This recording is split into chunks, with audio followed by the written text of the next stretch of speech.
Agricultores del Cantón Zapotillo se pronuncian frente a las paralizaciones pasadas en el país. Analizan que la agricultura en el Cantón Zapotillo obtuvo cuantiosas pérdidas durante los 12 días de paro en el Ecuador. Pese a ello, han estado siempre unidos, brindando el apoyo, y comentan las causas que ocasionaron el paro. En primer lugar, para determinar cuál es la afectación, primero tenemos que determinar cuáles son las causas que motivaron el paro.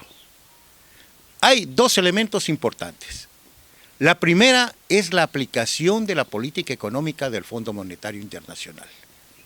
Ningún país en el mundo, ni uno solo, existe que aplicando las recetas del Fondo Monetario haya salido de la crisis. Todos se han hundido y el Ecuador ya ha tenido esa experiencia. Dentro de ese paquete de medidas que obliga el Fondo Monetario estaba el alza del precio de los combustibles, que ya se dio. ¿Cómo afectaba al pueblo esa alza al precio de los combustibles? En el transporte internacional y el intercantonal, interparroquial, 30% de aumento. Nosotros pagábamos unos 50, ahora pagamos $2 para ir de aquí, desde La Lamor a Zapotillo. Se sube el precio de los productos, pero no en el campo. En el campo bajan, mientras que en la ciudad suben. Entonces al agricultor pierde muchísimo dinero.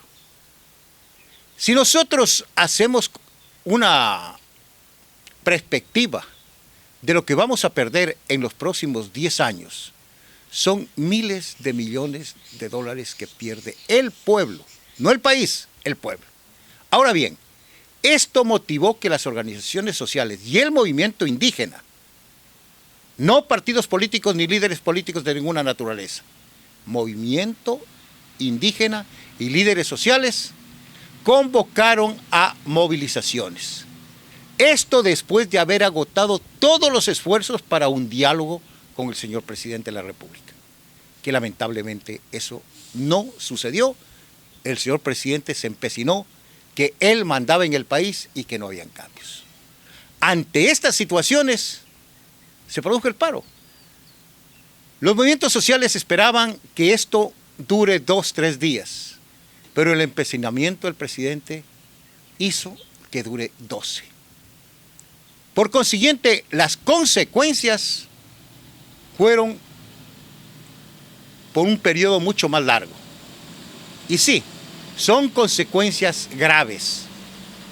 Eso afecta gravemente a la economía del país. Pero le pongo un ejemplo.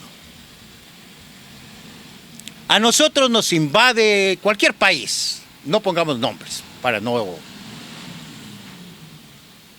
¿Qué tiene que hacer el país?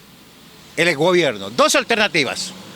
O cruzarse de brazos y permitir la invasión, o movilizar el ejército y el pueblo a defender la patria.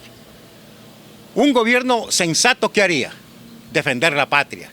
Pero van a haber muertos, pero va a haber miles de millones de dólares que se pierden. Va a haber heridos, va a haber una situación tremenda. Sí, pero la patria está por encima de eso. Asimismo, si las organizaciones sociales y los campesinos, si los indígenas, no nos uníamos en estas marchas para reclamar legítimo derecho, estábamos traicionando a la patria. Porque aquí lo que se está defendiendo es el país, no los intereses individuales de nadie. Entonces, estas pérdidas que sí, a nosotros nos ha significado, nos hemos quedado con la producción de cebolla y que hoy estamos comenzando a zarandear para tratar de recuperar un poco. Sí, somos conscientes de eso, pero los derechos de los seres humanos no tienen precio. Están por encima de lo que se pierda en un saco de cebolla. De acuerdo a las imágenes que hemos visto, ¿qué criterio le merece la represión, en este caso de la fuerza pública? ¿Qué criterio le merece a usted, señor Maldonado? A ver, aquí aclaremos bien las cosas. En primer lugar, las marchas comenzaron siendo pacíficas. Pero el ejército y la policía pretendió bloquear esas marchas, impedir que el pueblo se manifieste. Y lógicamente que comenzaron a ver los primeros forcejeos. Sin embargo, esos primeros forcejeos fueron siendo negociados. Es decir, se les permitía avanzar, pero hasta tal lugar determinado. Se les permitía cerrar la vía, pero por media hora, una hora.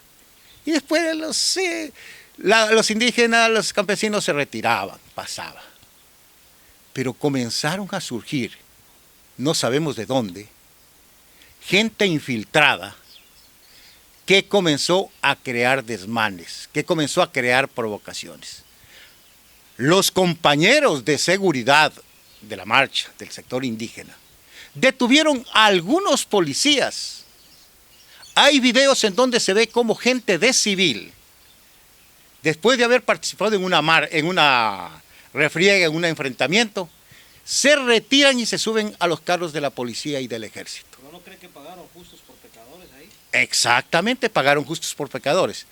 Es decir, que fue el ejército y la policía a través de sus infiltrados quienes generaron. Pero también hay partidos políticos que quisieron pescar a río revuelto y hacerse publicidad, adueñarse e incluso pretender dirigir la huelga, dirigir la marcha, dirigir las manifestaciones. No lo lograron, porque los indígenas y los campesinos teníamos las cosas bien claramente definidas. Entonces, vino una represión, pero aquí tenemos que decirlo con franqueza. El país, ni siquiera en la peor dictadura, ha tenido ese tipo de manifestaciones. Hay un ejemplo que es muy clarísimo. Salieron a una manifestación en Quito, frente a la Asamblea Nacional.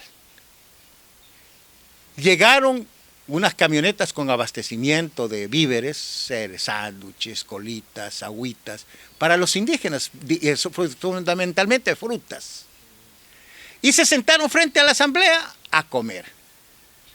Compartieron, estaban compartiendo con los policías. Porque esta escena se ha visto varias veces. Indígenas repartiendo la comida a los policías. Sí. Y de manera tranquila, honesta. Y el rato menos pensado, comienzan a tirar cualquier cantidad de bombas. Ese tipo de represión a la traición, eso es una acción provocada. Y aquí hay otra cosa que me preocupa.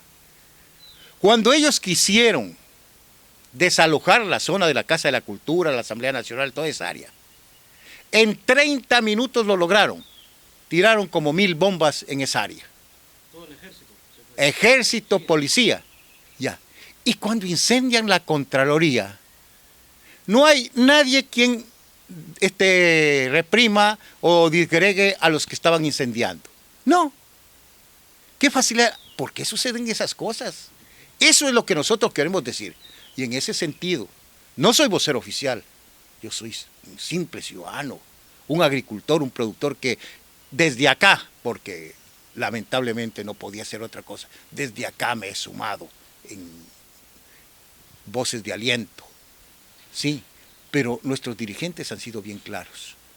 Nosotros no somos responsables de esos actos vandálicos y exigimos, sí, sean investigados y sancionados. Pero también exigimos se sancionen a los responsables, a la ministra Romo y al ministro Jarrín, que respondan por los asesinatos y esta represión tremenda que sucedió durante las manifestaciones. Nunca ha habido en el país una represión tan brutal. Yo diría, históricamente se podría hablar que es parecida a la del 15 de noviembre, en la cual hubo una masacre de trabajadores. Y eso no es humano siquiera. Esos son delitos de lesa humanidad que tienen que ser sancionados enérgicamente.